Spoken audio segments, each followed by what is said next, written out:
I invite Dr. EU Osan, Senior Fellow of IEA, to read out the press statement issued by the Institute. Thank you very much. Chairperson of today's press conference, the leadership, former Chief Justice of the Republic of Ghana, and the distinguished fellow of the Institute of Economic Affairs, chairman and founder of the Institute of the Media, ladies and gentlemen. I read the IEA Press Release on the need to halt mining lease renewals and reset of the mining sector in Ghana's interest. The Institute of Economic Affairs has noted the interest Parliament ratification of a 12-month non-renewable mining lease granted to Boston Goldfields Limited.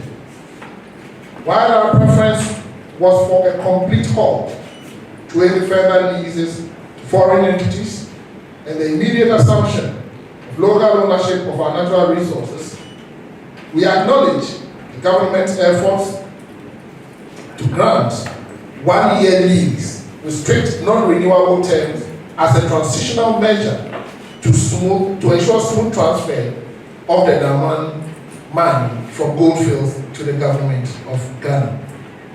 The Institute is also aware that 3 other mining leases were renewed at the same time without a plan to transition from foreign to local ownership.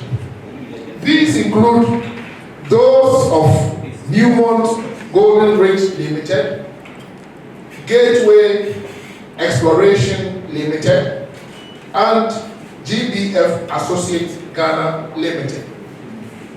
This is a disappointing development, as it represents yet another missed opportunity to reclaim ownership of our natural resources and channel them towards the sustainable development of our country.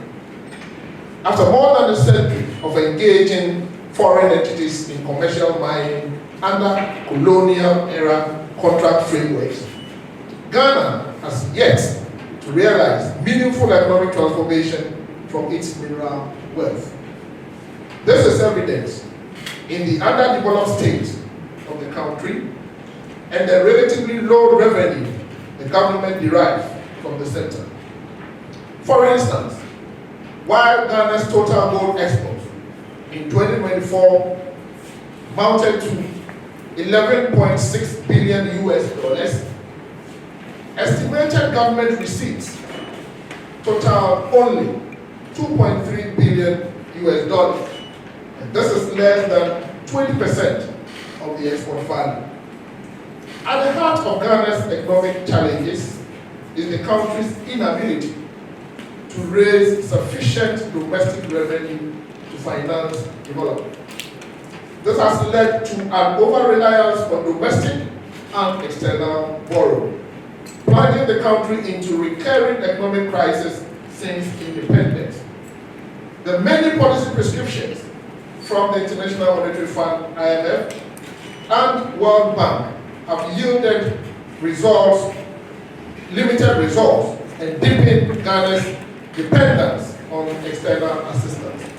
Indeed, Ghana has undergone 18 IMF programs, emphasis, 18 IMF programs, including several standby arrangements, such as structural adjustment programs, jointly with the World Bank, and extended credit facilities. Yet, the fundamental problem, which is our inability to mobilize enough revenue to finance development and repay debts, persists. Under Ghana's debt exchange program, the immediate domestic bonds will mature between 2027 and 2037.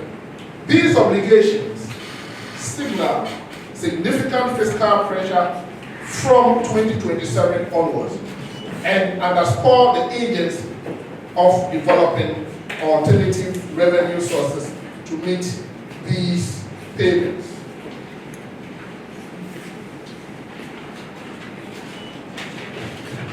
However, the 2025 mid-year budget review revealed that total revenue and grants underperformed by 3.2% relative to target.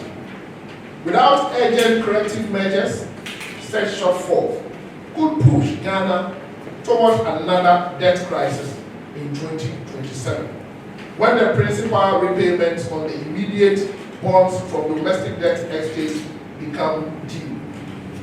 Now is the time to think critically about how to settle these debts in the coming years without compromising the growth and prospects of Ghana's 24 economic program. For a country endowed with valuable natural resources, the most effective solution to this looming crisis should be obvious.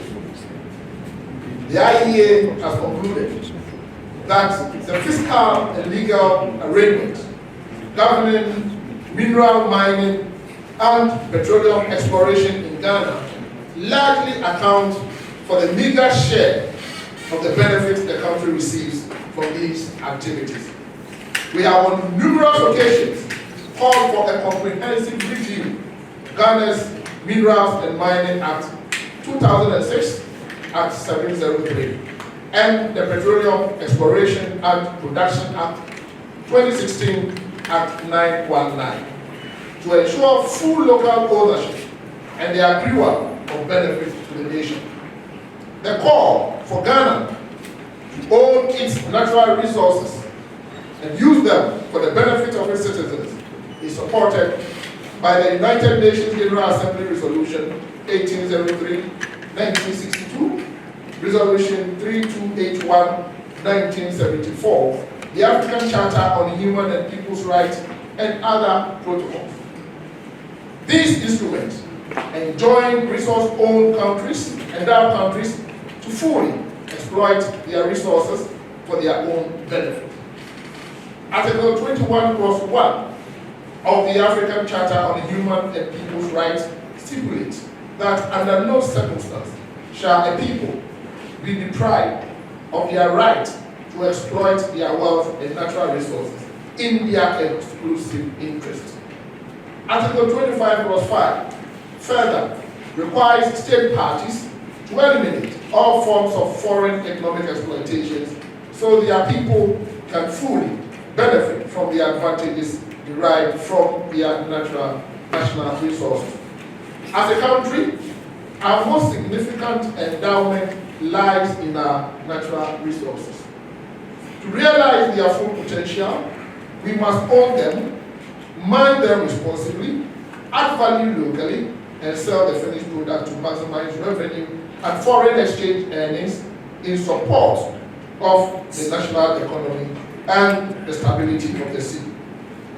The recent activities of the Ghana Gold Board, which have led to a significant increase in gold exports and foreign exchange inflows, contributing to the strengthening and stability of the Ghana city, demonstrate that retaining foreign exchange from gold and other resources is crucial to addressing Ghana's exchange rate volatility and building adequate risk reserves.